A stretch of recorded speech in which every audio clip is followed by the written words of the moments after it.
President Cyril Ramaphosa faced questions on the Bosasa donation and the sluggish economy in the National Assembly today. He called for discussions on the possible use of pension funds to help bail out the country. To help me unpack all of that and more, I'm joined by political analyst Dr. Ndlekana and Judith February from the Institute for Security Studies, who is joining us from our Cape Town studios. Good evening to both of you. Good evening, Prof. Good evening, Judith. Judith February, if I may start with you. Good evening. I mean, listening to Mmusi Maimane questioning the appointments of 2 ministers and 2 deputy ministers, and asking whether, in fact, that was a reward for their effort in getting Cyril Ramaphosa to be elected ANC president. But then I wondered, because, I mean, there has never really been a great deal of logic in the appointment of ministers and their deputies in the first place. Well, good evening, Vuyo. Exactly. It was Mmusi Maimane was obviously digging, given the leaks that we've heard about this week. But he did say that obviously the president's appointments need to be rational. And President Ramaphosa then said, well, of course they were rational. You know, I don't pay people off for their loyalty, and that's not the basis on which I appointed them into cabinet.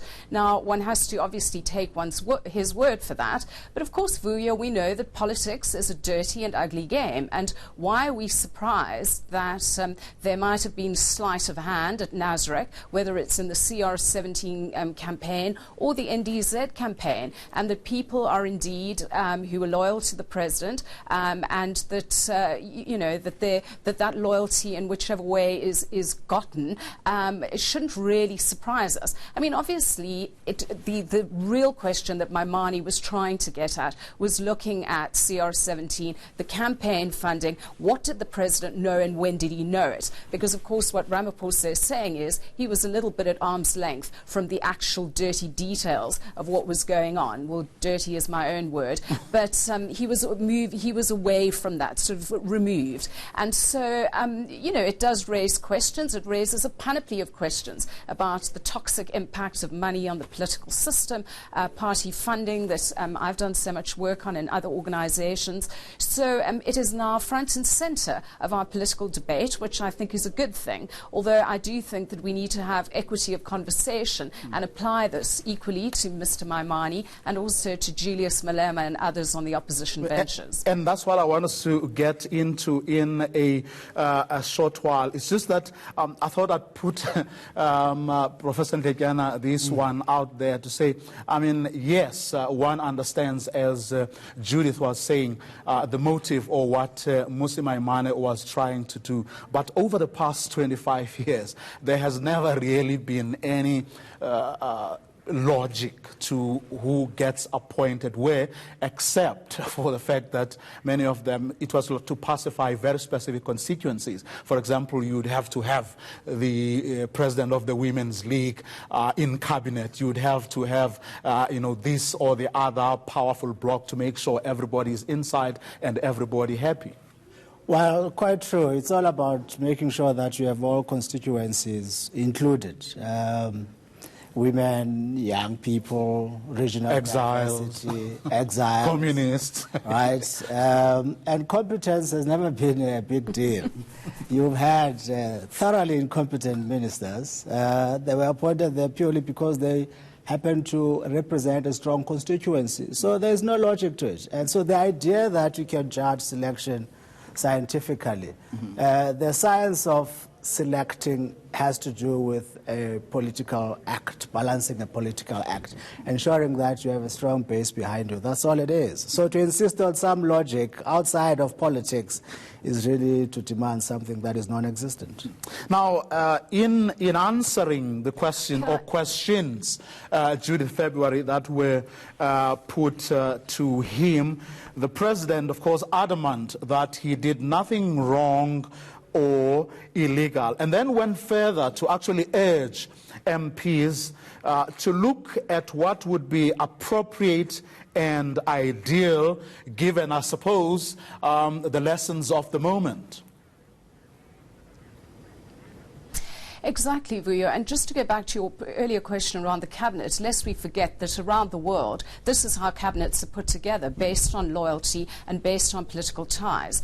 But to your question about party funding, that's exactly what the President has said. Because, of course, we do have the Party Funding Act, which is finally in place, which has been signed into law. The IEC has had roadshows and hearings about the kind of regulation that has to be put in place for that act to come fully into being, and so that it can, because it's not, it hasn't, people don't have to adhere to it yet. So, and of course, ahead of the local government elections, this is going to be very important. So the question here is whether that act should be amended to include internal party funding regimes. So, for example, how candidates, which would be something new for us, how candidates actually raise money. And I think that there is much scope for that. And certainly if the President is saying that he has initiated, as he did today, he said this, he's initiated a conversation within the ruling party, and one wonders how that conversation went, about internal rules, then certainly the ANC could be poised to lead on that matter if you are wanting an amendment to that Party Funding Act already before it's even come into effect.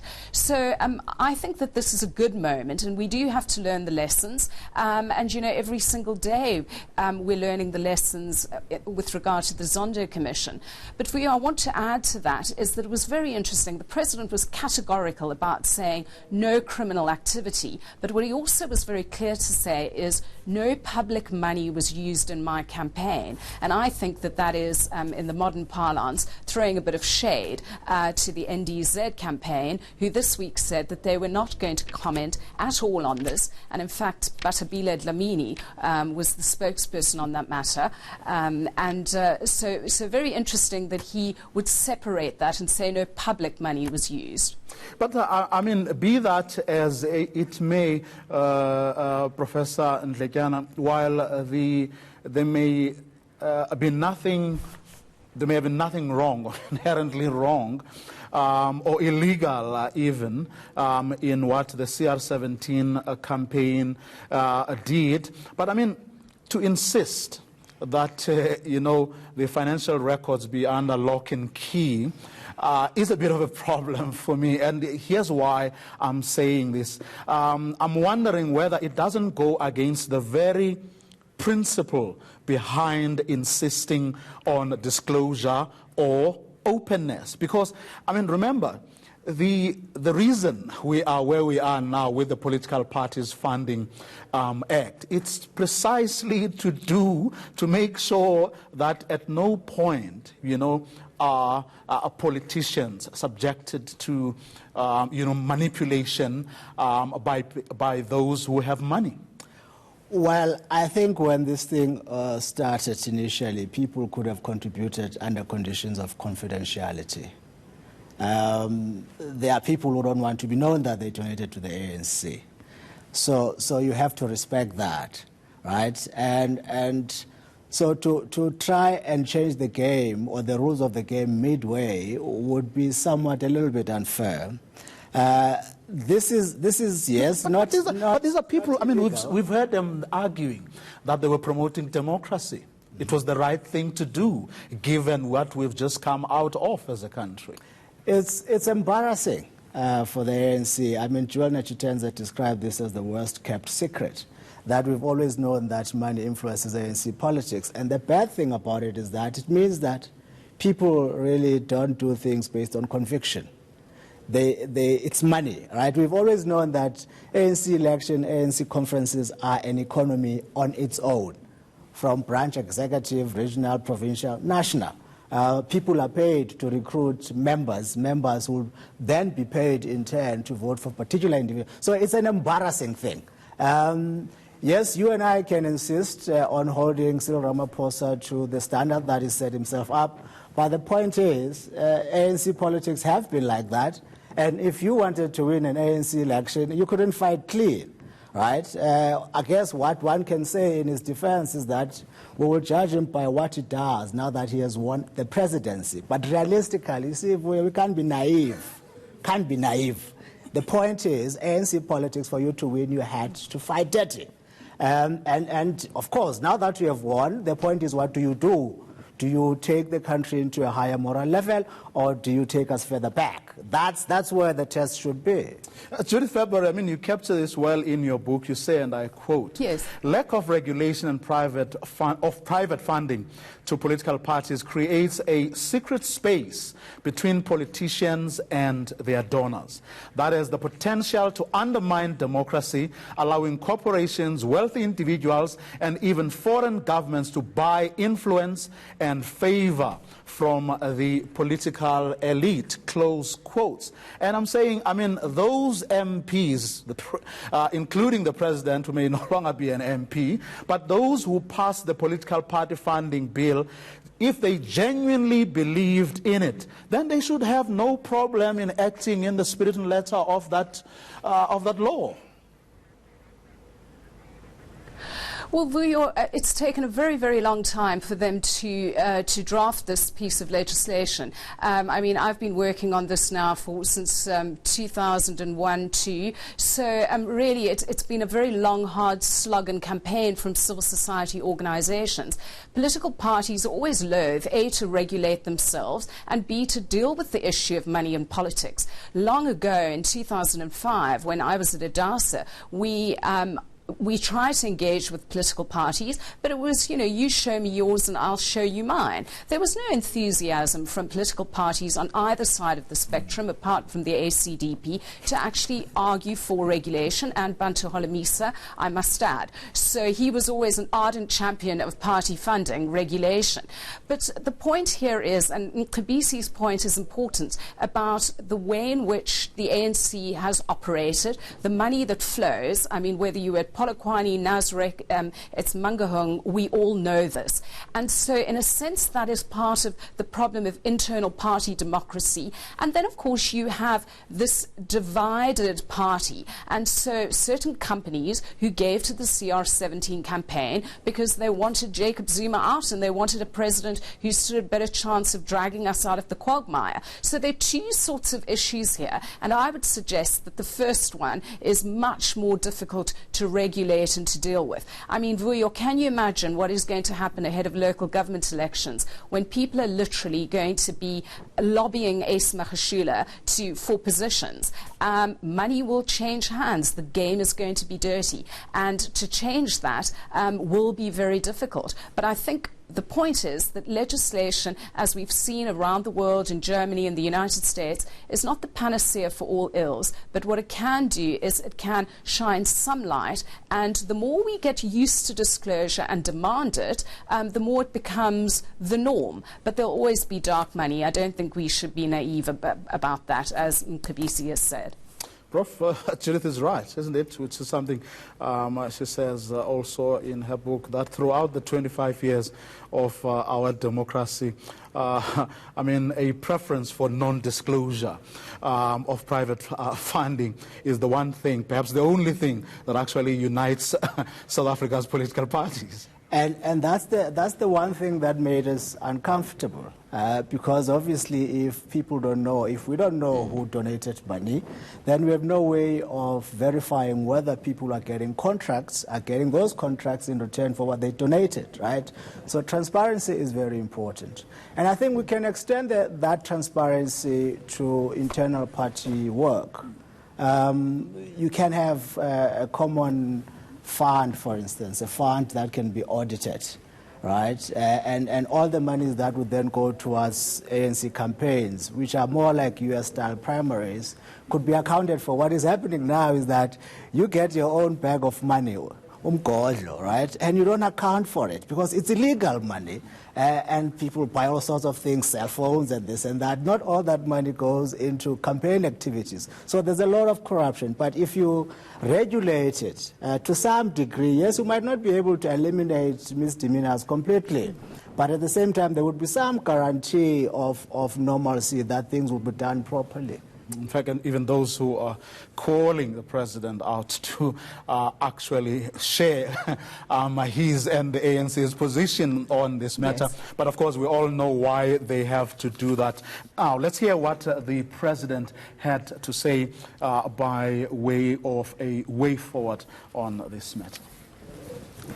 And say that, yes, indeed, transparency is absolutely necessary. And I have no difficulty or problem with the issue of transparency. The act that my lawyers took in asking the court to seal some of those documents is because the documents that were then, particularly the bank statements that were then made available to the public protector, were of a number of accounts emanating from as early as 2014. When there was no, say, CR17 campaign. And what got to us was just the confidentiality of the information of a number of people. Well, let's move on from this one. And I'd like us to turn our attention to the land issues that were raised during that Q&A this afternoon. Apparently, Cabinet this week discussed a letter from Isilo Samabandla Onke, King Goodwill Zwelithini, who not so long ago made some fairly serious threats. But what caught my attention, Prof, was the president's response. He's sending a whole army of ministers to the king. Well, I think a point has got to be underscored, which is that KZN is part of the Republic. Not some secessionist. It's not an independent kingdom within the Republic, yes. Right? So the laws that apply within the Republic across everyone else, because we believe in the principle of equality, that those laws must also apply to the king. But of course, we need to be sensitive, we need to be practical. That what has happened in KZN politics is that whenever something like this is threatened or is mooted, they threaten violence. And violence is a reality, unfortunately. But at the same time, we cannot be held ransom by threats of violence purely because certain individuals want to keep their privileges. Because then you're undermining the authority of the state. Right? This is a legitimate government, a democratic but also democracy, because, Judith February, Parliament held hearings throughout the country. This was preceded, of course, by that high-level panel led by former President Kgalema Motlanthe. And then Cyril Ramaphosa also, then the president appointed that panel of experts, the advisory panel. On what basis then would you give the king the status you are effectively giving him over and above what has been done to everybody else? Well, Vuyo, isn't this the story of South African politics? And the King Goodwill sort of pops up at different interviews when he is threatened. And remember also the many hearings that were held on the traditional courts bill as well. And so this is a matter which is festering. But isn't this the way of South African politics, that now a delegation will go? Ramaphosa went to the King before the elections, and we never really deal with things. And we can never take them on. So whether is the president going to divide Eskom into three parts? What are we going to do about the bloated public service? How are we going to deal with people who are offenders and so on? How are we going to deal with King Goodwill Zwelithini and the Ingonyama Trust, despite, as you say, the findings of Motlante's high-level panel? Well, this is the question of whether the President Ramaphosa has the spine to actually take on these difficult issues.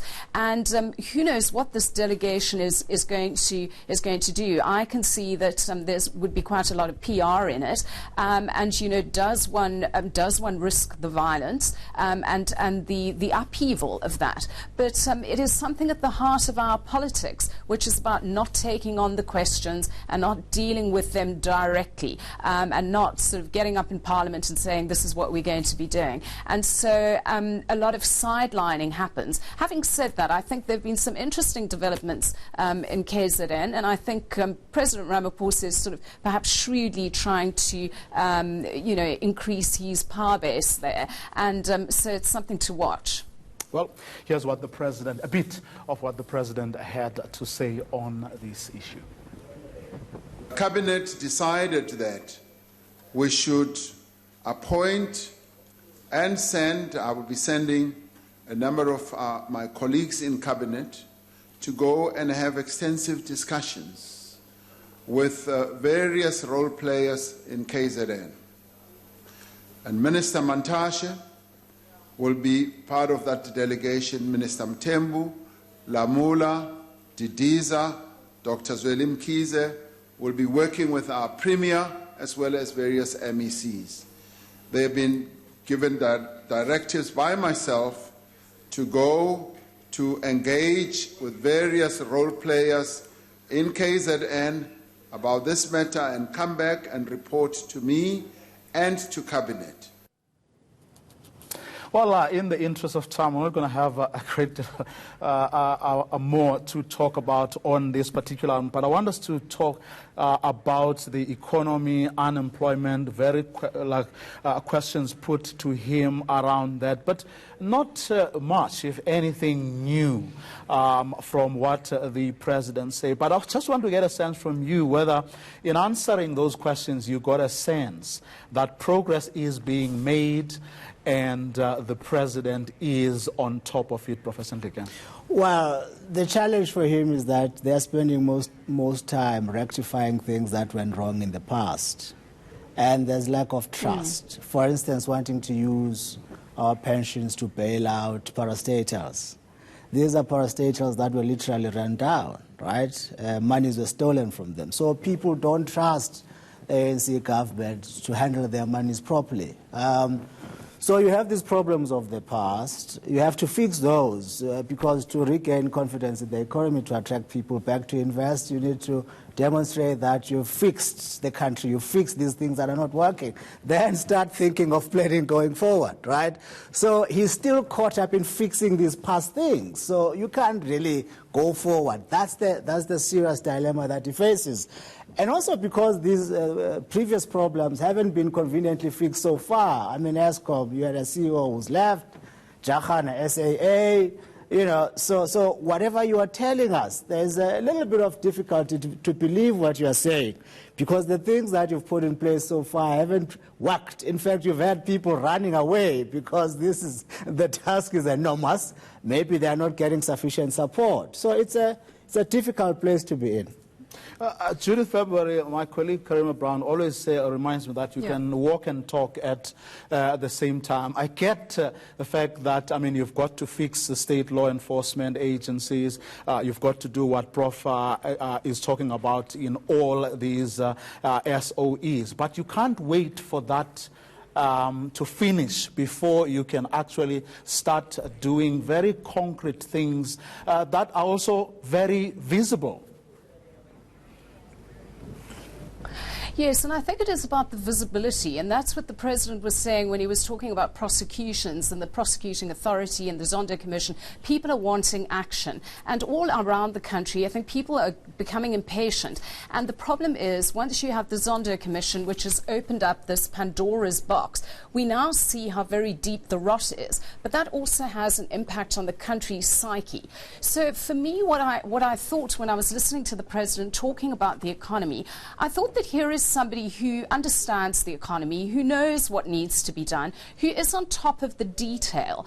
But like his Sona, there are so many things going on. So we heard about the special economic zones. We heard about making it easier to do business, the 5 areas he was going to focus on for ease of doing business, this investment conference towards R1 trillion investment. We've heard all of that before. But I think what the president is looking for really is the quick wins. How can we get get sort of more tourists in.